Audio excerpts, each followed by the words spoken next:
Hello and welcome to my Yu-Gi-Oh channel. Make sure to subscribe for more daily Yu-Gi-Oh content. So today we've got a brand new card which is coming out of Dawn of Majesty. It's called Grandoremichord Musesea. It's a link to light attribute fairy type link effect monster with 1900 attack, and the link points are the bottom left and the bottom right. It requires 2 pendulum monsters as its materials. You can only use this card's name's first and second effects once per turn each. 1. During your main phase, you can add 1 pendulum monster from your hand to your extra deck face up, and if you do, add 1 face up pendulum monster from your extra deck to your hand, with an odd pendulum scale if the first monster had an even pendulum scale, or with an even pendulum scale if the first monster had an odd pendulum scale. 2. When you pendulum summon a doremichord monster, you can target one of them, add 1 doremichord pendulum monster with a level equal to the targeted monster's pendulum scale from your deck to your hand. I think this is actually a very necessary card for the archetype. It's a little bit unusual considering that all of the other doremichord cards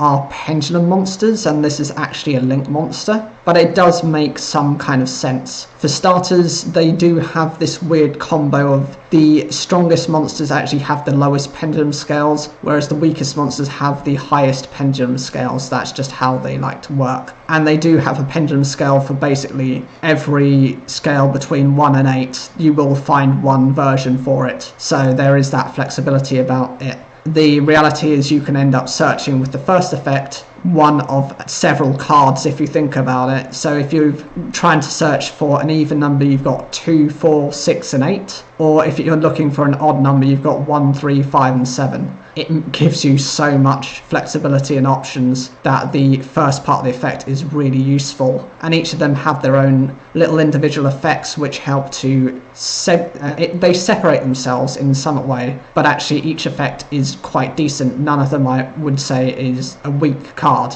The secondary ability is actually where this card comes into its own. For starters, just being able to search for some of the more powerful pendulum monsters depending on what you need. So having this flexibility is what makes the link monster just a necessity within the deck. I don't know of any other cards that they will be planning to put, but definitely I think at least 1 or 2 more link monsters would help to boost the archetype. It's interesting to see that actually one of the deck build packs got support within the main booster set. Who's to say we might not see some more support for the Abyss, which is also an addition, as well as the Baekti archetypes.